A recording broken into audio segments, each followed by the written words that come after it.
Hello दोस्तों, general knowledge की दुनिया में आपका स्वागत है। दोस्तों, कैसे हैं आप लोग? आई होप कि आप लोग अच्छे होंगे। दोस्तों, आज के वीडियो में हम GSTR1 offline step by step सीखेंगे कि किस तरह से फाइल करते हैं। तो दोस्तों, वीडियो में लास्ट तक बने रहें, वीडियो की स्किप न करें ताकि कोई भी जानकारी आप लोगों से मिस ना हो। और दोस्तों, अभी तक इस चैनल को सब्सक्राइब नहीं किया है या चैनल पर नए हों तो प्लीज़ सब्सक्राइब द चैनल, ताकि जो भी नई वीडियो बनाऊँ उसका नोटिफिकेशन सबसे पहले आप लोगों तक पहुँचे। तो दोस्तों, चलते हैं अपने टॉपिक की तरफ। तो सबसे पहले हम गेटवे ऑफ टैली पे आएंगे, देन उसके बाद डिस्प्ले स्टेटरी रिपोर्ट, ये ठीक है। यहाँ पे क्लिक करने के बाद जीएसटी रिपोर्ट पे जाएंगे, GSTR1। यहाँ पे ऊपर GSTR1 पे क्लिक करेंगे। देन इस तरह से आपके किसी मंथ का एक डाटा खुल जाएगा। जैसे मेरे पास अगस्त मंथ का खुला है, अगर 1 अगस्त से 31 अगस्त तक की डाटा है जिसका हमें GSTR1 फाइल करना है। तो GSTR1 में आपको सेल का डिटेल सबमिट करना होता है। तो इस तरह से आपको देखेंगे कि आपके लोकल सेल और सेंट्रल सेल दोनों का डिटेल यहाँ पे आ रहा है कि आपने लोकल सेल में कितना सेल किया है और सेंट्रल सेल में कितना सेल किया है। देन इसके बाद आप अपने सेल रजिस्टर से इस GSTR1 के जो डाटा यहाँ पे शो हो रहा है इसे हम एक बार रीचेक जरूर करेंगे कि जो हमारे सेल रजिस्टर में टोटल अमाउंट शो हो रहा है सेल का, और इसमें जो टोटल टैक्स और टैक्सेबल का इंक्लूड करने के बाद शो हो रहा है वो मैच हो रहा है कि नहीं। अगर कुछ ऐसा इनवॉइस हो जो इसमें नहीं शो हो रहा होगा तो आपको फ़र्क समझ में आएगा, आप उसको सुधार सकते हैं। फिर देन उसके बाद आप एक्सपोर्ट पर क्लिक करेंगे। वहाँ पे एक्सपोर्ट पर क्लिक करने के बाद ई रिटर्न पर क्लिक है तो आपके सामने एक इस तरह से टेबल खुलेगा। देन आप यहाँ पे फाइल फॉर्मेट को आप एक्सेल में ही रहने देंगे। देन और फोल्डर पाथ को आप जो सी ड्राइव में आपको शो हो रहेगा सेम आप ऐसे ही रहने दें। आपकी जो भी ये डाटा सेव होगा सी ड्राइव में सेव होगा। आप एक बार देख लें कि कौन सी आपके फोल्डर में ही सेव होगा। तो ये चीज़ करने के बाद यहाँ से आपको इसको सेंड कर देंगे। सेंड करने के बाद आपकी ये जो डाटा है एक्सेल में कन्वर्ट होने में 2-4-5 मिनट हो सकता है, 10 मिनट भी लगे। तो ये होने के बाद आपके सामने एक एक्सेल के फाइल खुलेगा। जैसे ही ये एक्सपोर्ट हो जाए एक्सेल में, उसके बाद आपके सामने एक एक्सेल का फाइल इस तरह से खुलेगा एक्सपोर्ट होने के बाद, जिसमें आपके B2B transaction, B2BC, B2C small, credit note, debit note, HSN by detail जितने भी आपके डाटा होंगे वो सारे आपको एक एक सीट पे अलग अलग आपको शो होगा। आप जैसे यहाँ पे देख रहे होंगे B2B, B2C, B2C स्मॉल, ये HSN बाई डिटेल, ये सारे आपके सामने इस तरह से खुल जाएगा। आपको क्या करना है कि अपने सिस्टम से जो भी डाटा है वो एक्सेल को जिस मंथ का आपने डाटा एक्सपोर्ट किया उसको यहाँ से रीचेक करेंगे कि ताकि कोई भी अगर एरर हो तो आप इसको सुधार सकते हैं। देन रीचेक करने के बाद, चेक करने के बाद जब सारा चीज़ ओके हो उसके बाद पोर्टल आप खोलेंगे। पोर्टल पे अपना ID पासवर्ड डाल के लॉगिन करेंगे। लॉगिन करने के बाद यहाँ पे डाउनलोड वाले ऑप्शन को, ये जो डाउनलोड पे है, डाउनलोड वाले ऑप्शन पर क्लिक करेंगे। ठीक है, डाउनलोड वाले ऑप्शन पर क्लिक करने के बाद आपके सामने एक टूल्स खुलेगा जो कि ऑफलाइन टूल्स होगा। उस टूल्स को यहाँ पे देखेंगे, इसको डाउनलोड करेंगे। जैसे ही डाउनलोड करेंगे तो इस तरह से आपके सामने एक डाउनलोड फाइल जिप फॉर्मेट में आएगा। इसमें से आप इसको इंस्टॉल करेंगे। इंस्टॉल करने के बाद आपके सामने ऑफलाइन टूल्स का एक डेस्कटॉप पे या कहीं भी आपके एक फाइल बन जाएगा। ठीक है, जब भी आपको किसी भी मंथ का डाटा अगर ऑफलाइन भरना हो तो उस टूल्स को ओपन करके वहाँ पे आप इंपोर्ट कर लेंगे। तो जैसे मैंने डाउनलोड पहले कर रखा है, देन हम उस ऑफलाइन टूल्स को ओपन करेंगे। तो जैसे ही उस ऑफलाइन टूल्स को ओपन करेंगे तो इस तरह से कुछ आपको देखेंगे यहाँ पे GST ऑफलाइन रिटर्न्स टूल्स, ये आपके सामने शो हो जाएगा। ठीक है, इसको आप, इसमें 3 टेबल दिख रहा होगा आपको, एक अपलोड, न्यू, ओपन और तीसरा है ओपन डाउनलोड करके। ठीक है, तो इन तीनों में आपको जो करना है वो न्यू पे क्लिक करना है, क्योंकि आपको नए रिटर्न ऑफलाइन सबमिट करना है। तो यहाँ पे हम न्यू पर क्लिक करेंगे।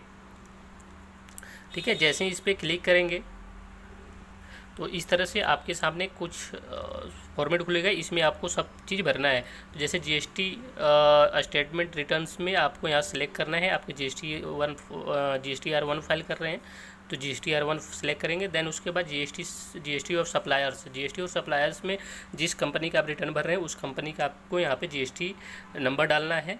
ठीक है, GST नंबर डालने के बाद आपको यहाँ पे फाइनेंशियल ईयर सेलेक्ट करना है कि कौन सी फाइनेंशियल ईयर का है।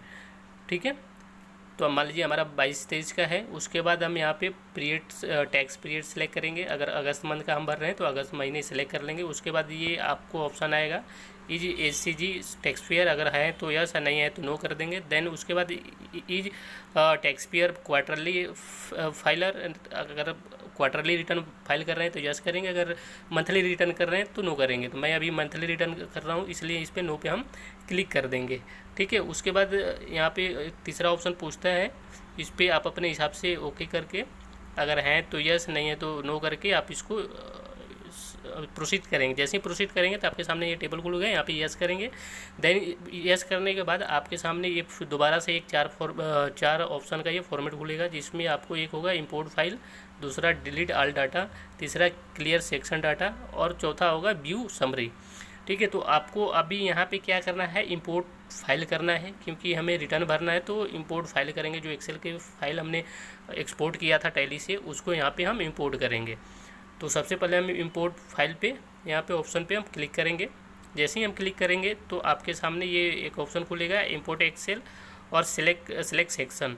तो अभी फ़िलहाल मैं आपको इंपोर्ट एक्सेल वाली ही के बारे में बताऊंगा, बाकी ये सिलेक्ट सेक्शन के बारे में अगले वीडियो बनाऊंगा जिसमें आपको पूरी जानकारी दूंगा। तो इंपोर्ट एक्सेल पे क्लिक करते हैं।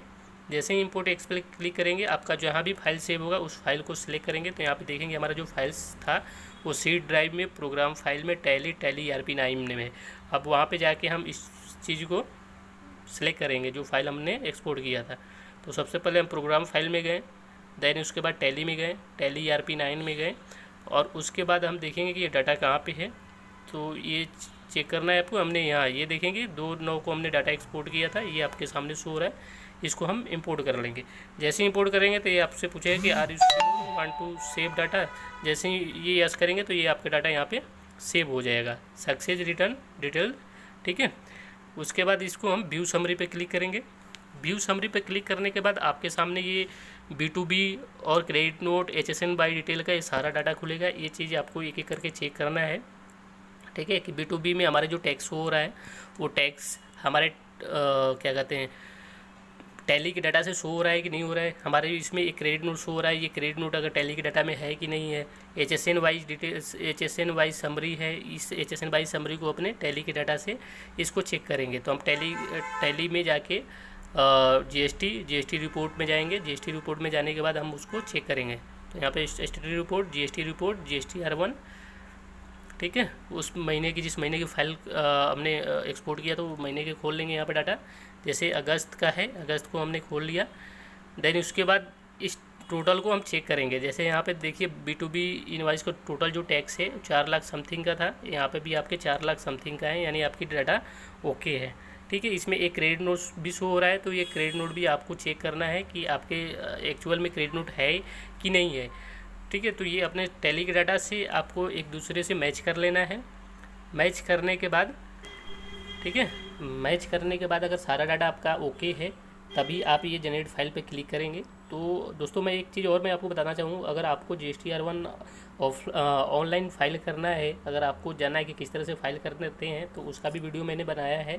उसका लिंक मैं आई बटन पे दे देता हूँ, वहाँ से आप जाके देख सकते हैं कि GSTR1 को हम ऑनलाइन किस तरह से फाइल करते हैं। देन दोस्तों, अगर आपकी टैली के डाटा और इंपोर्ट किए हुए डाटा पे अगर दोनों एक दूसरे से मैच कर रहा है, उसके बाद हम जनरेट फाइल पर क्लिक करेंगे। जनरेट फाइल पर क्लिक करने के बाद आपके सामने एक के लिंक टाइप का ये खुलेगा। यहाँ से आपको डाउनलोड JSN फाइल करना है। वो जो फाइल डाउनलोड करेंगे वो JSN फाइल में होगा। उसके बाद इसको सेव करेंगे। सेव करने के लिए आपको पूछेगा कौन सी फोल्डर में सेव करना है, तो अपने हिसाब से सेव कर दीजिए। मैं अपने डाउनलोड्स करके फोल्डर है मेरे सिस्टम में, उसमें मैंने इसको सेव कर लिया। थोड़ी सी टाइम लगेगा, 2-4 मिनट। उसके बाद डाउनलोड होने के बाद इसको यहाँ से क्लोज करेंगे। ठीक है, क्लोज करने के बाद हम दोबारा चेक करेंगे कि हमने जो जिस फोल्डर में उसको सेव किया था उस फोल्डर में प्रॉपर सेव हो गया है कि नहीं। तो हमने डाउनलोड करके एक फ़ोल्डर था, उसमें मैंने इसको सेव किया था, वहाँ से क्लिक करेंगे तो यहाँ पे देखेंगे हमने एक JSN फाइल हमारा सेव हो गया है जो वहाँ से हमने डाउनलोड किया था। देन उसके बाद हम GST के पोर्टल पर जाएंगे, सर्विसेज में जाएंगे, देन आपको रिटर्न्स में जाना है, रिटर्न डैशबोर्ड में जाना है। ठीक है, उसके बाद आपको यहाँ पे फाइनेंशियल ईयर सेलेक्ट करना है, क्वार्टर सेलेक्ट करना है और मंथ सेलेक्ट करना है। अगर मंथली भर रहे हैं तो मंथ यहाँ पे सेलेक्ट करेंगे। करने के बाद यहाँ पे सर्च कर देना है।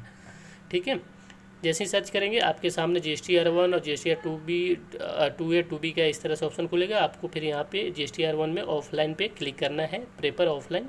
जैसे ही क्लिक करेंगे आपके सामने ये फोल्डर ऑप्शन खुलेगा। यहाँ से आपको अपना फाइल सेलेक्ट करना है जो आपने JSON फाइल डाउनलोड किया था। ठीक है। तो मैंने यहाँ पे उस फाइल को सिलेक्ट कर लिया। तो यहाँ पे देखेंगे कुछ 15 मिनट के लिए आपको टाइम लेगा कि वो डाटा आपको रिफ्लेक्ट करने में। तो 15 मिनट बाद आप रिचेक करेंगे दोबारा, तो यहाँ पे देखेंगे हमारा ये फोल्डर जो फाइल था वो यहाँ पे अपलोड हो गया है।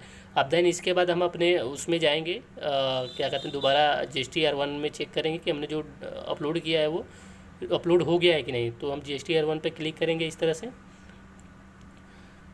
तो एक मिनट थोड़ा सा टाइम ले रहे हैं। जैसे ही GSTR1 पर क्लिक करेंगे तो देखेंगे यहाँ पे हमारा 47 इनवाइस यहाँ पे शो हो रहा है जो हमने अपलोड किया है, ठीक है। उसमें एक क्रेडिट नोट है और 15 HSN बाई समरी वाली आइटम्स हैं। तो अब इस चीज़ को हम अपने टोटल इनवाइस से चेक करेंगे कि हमारे कितने इनवाइस हैं। तो यहाँ पे देखेंगे सेल इनवाइस 47 है, सेल्स रिटर्न 1 है और HSN बाई समरी। इस तरह से चेक करने के बाद अगर आपकी डाटा ओके है, इसके बाद हम नीचे आएंगे, जनरेट समरी पे क्लिक करेंगे। उसके बाद आप इसको सबमिट कर देंगे। इस तरह से दोस्तों ऑफलाइन आप GSTR1 भर सकते हैं।